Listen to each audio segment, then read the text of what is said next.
Everybody, I'm Nathan from the Regent Park School of Music. Today I want to teach you guys a slightly more advanced drum set groove. Now the thing about this drum set groove that's different from other drum set grooves that you've probably worked on before is that for this one the bass drum doesn't always fall with the hi-hat.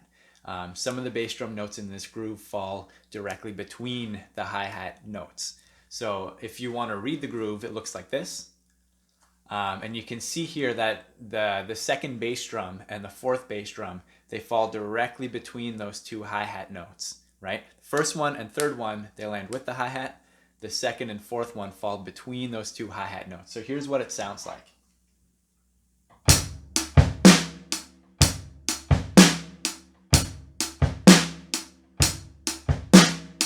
Here's what it sounds like a little bit faster.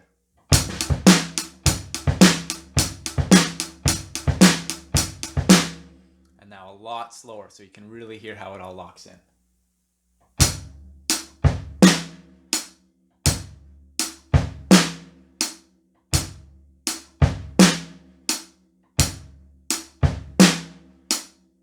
Now that might not sound too difficult, but getting that bass drum to fall between those two hi-hat notes is kind of a tricky thing if you've never done it before. So here's how we're going to approach it. First of all, we're going to take our snare drum and we're just going to not think about it for a second. We're going to focus just on the bass drum and hi-hat because those are the two tricky bits. The snare drum you've done before, that won't be a problem once we get this stuff, right? So we're going to take just the bass drum and the hi-hat and we're going to slow it way down, really, really slow. So it'll sound like this.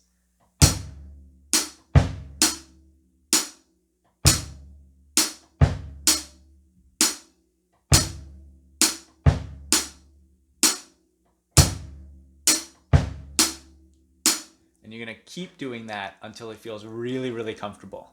Don't add the snare drum or speed it up until the whole thing feels really comfortable, just bass drum, hi-hat, really slowly.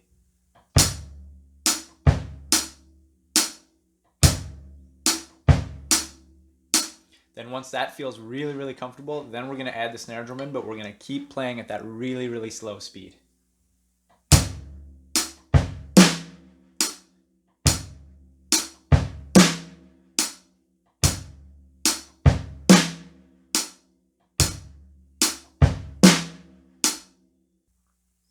Then once you get that really comfortable with the snare drum, the bass drum, and the hi-hat together, really slowly, then I want you to move it just a little bit faster. Don't try to rush all the way to full speed right away. Just go a tiny, tiny little bit faster.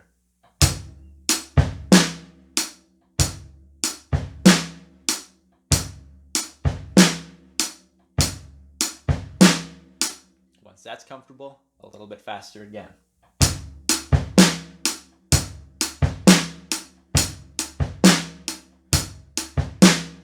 A little bit faster again.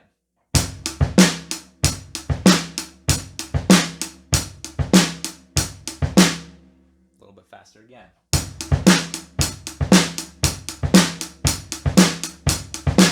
But don't go to those faster speeds until it's really, really comfortable at the really, really slow speeds. This is a really basic way to get into this idea of the bass drum falling between the hi-hats. And once you get that under control, it really opens the door to a lot of really cool patterns that you can do. Yeah, so here's a good place to start. One last thing that I forgot to mention. Every time I've taught this pattern to somebody, they've done this. When they try to add the bass drum between the hi-hat notes, they'll add an extra hi-hat note so that the one that falls between lands with this added hi-hat note. So instead of playing this, they'll add a hi-hat note so it sounds like this.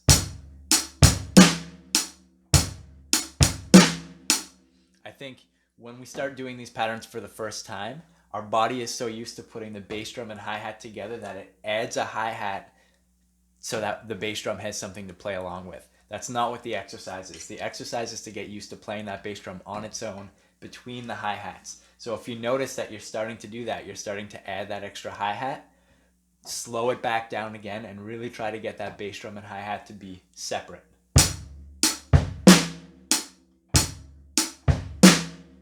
Hi-hat stays even the whole time, just straight even eighth notes. Bass drum falls between.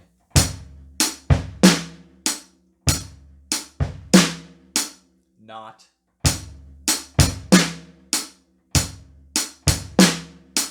Okay, that should be a good enough challenge. Have fun with that, and I'll see you in the next one.